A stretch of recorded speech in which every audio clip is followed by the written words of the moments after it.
上期拍完佐助，评论弹幕全在让我来看看新出的绘图班，又是和佐助一样啊，得到了大家的一致认可。最近火影线是什么情况啊？阿 B 终于是肯发力了吗？那既然呼声这么高，咱们就来看看到底怎么个事儿。那这边依然是感谢3月售的小伙伴给本期视频提供的评测键，大家买胶吃骨买周边都可以到3月售来看一看。OK， 那这次的盒子还挺厚的，咱们一起来开箱。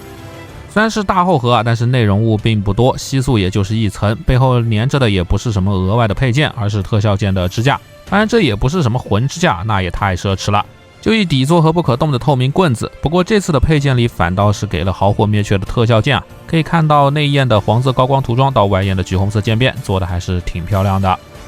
支架的装位是底部的一个球冠插孔，虽然支架不能动，但好在这里插上能稍微调整一下角度，凑合一下。当然了，这个特效件呢，我不知道大家是怎么看，反正我觉得这样摆出来，作为班爷来说，这好火灭却未免有点太小了吧，实在是不够霸气啊，还不如直接用 PS 来的给力呢，这才像班爷的技能嘛。另外这次增加了特效，反而把班爷的扇子和镰刀给阉割了，实在是有点得不偿失啊，也只能是安慰自己，这是绘图转生时期的班。根据动画剧情，这时候班手里也没有什么武器，就是赤手空拳的。那配合着的还有几对手型，首先是惯例的一对握拳手，一对开掌手，手套的细节纹理做的也很漂亮，细节不肉。然后就是一个结5印的结印手，好火灭却专用，两个手是一体的，造型固定，细节做的倒是挺漂亮的。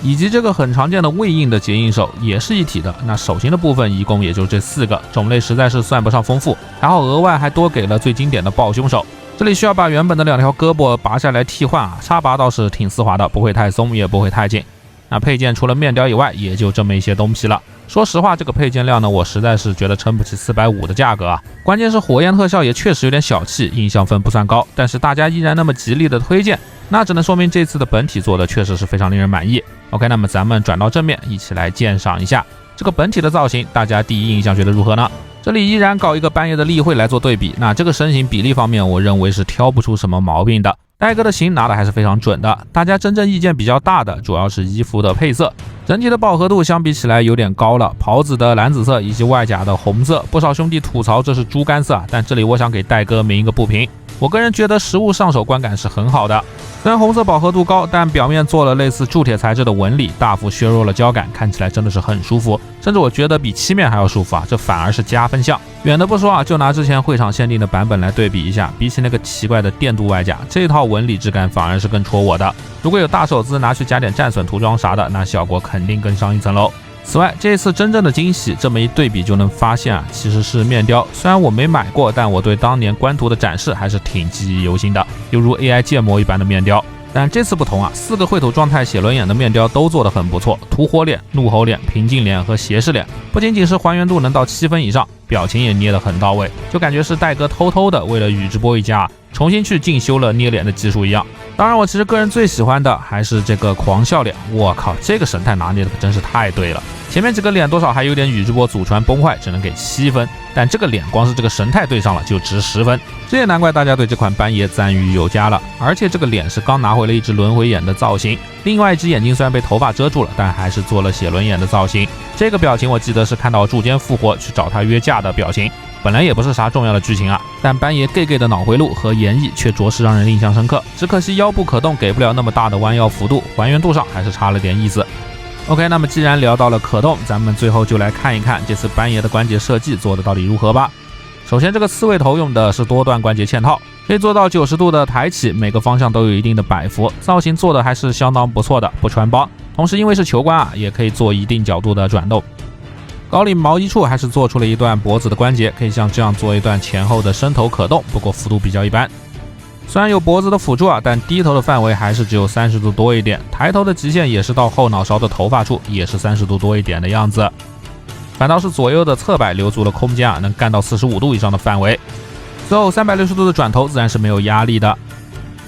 全身的甲片也是有可动空间的，肩甲的球冠卡在了肩部后方，有一段摆幅。末端的甲片也是给了转轴的关节，可以抬起来一段。胸腹部的甲片掰开可以看到啊，是有一段球冠连接的，当然实际是2段，腰下段还有一段球冠连着。侧裙甲是2段翻起，根部一段，下段还有一段。前裙甲就更细致了，做了3段的转轴结构。接着来看到肩部啊，这里给的是一段斜插轴式的前伸关节，往前牵引的话是转动让位，可以达到60度以上的范围，还是挺厉害的。向后的话也能达到30度左右的范围啊。大臂的侧平台也能达到略微超过90度，没有问题的。360度的大风车也没有什么问题，但因为关节构造比较特殊，同时还有肩胛的遮挡，这里其实是不太好转动的，要调整位置。接着大臂根部360度平转无压力。曲肘双段关节，但造型没有切割到位啊，实际只有100度多一点的范围，只能说是够用啊。随后腕部倒是能正常翻折60度以上，没有问题。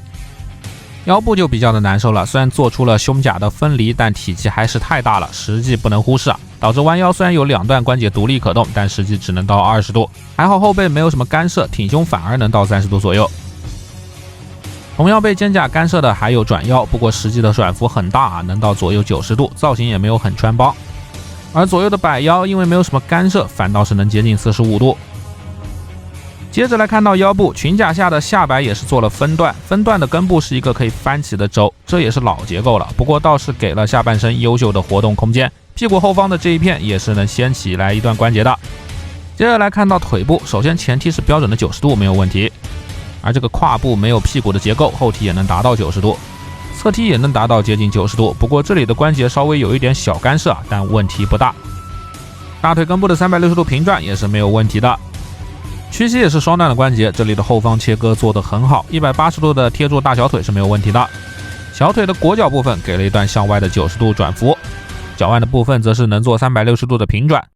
整个脚腕的上抬能达到45度，同时下翻能做到把脚背绷直，脚尖能做到60度的独立上抬。当然作为火影系列，接地自然是忍者脚没有毛病啊，内外都能达到接近90度接地无压力。整个可动看下来呢，其实除了腰部的胸甲干涉，其他本体的可动除了头部一般以外，整体可以算是优秀啊。把玩的手感也是非常不错的，再加上这一次的造型，所以 By Pose 的体验感也是非常爽的，这也就难怪能得到大伙的一致推荐了。唯一让我比较不满意的也就是配件比较的寒酸了，而且这次依然是给了一个零人在意的鸣人咬牙脸，就这种毫无意义的捆绑面雕啊，我是真不知道对戴哥的销量起了多大的效果。本来配件就少啊，还腾了一个面雕喂给别人，实在是太无语了。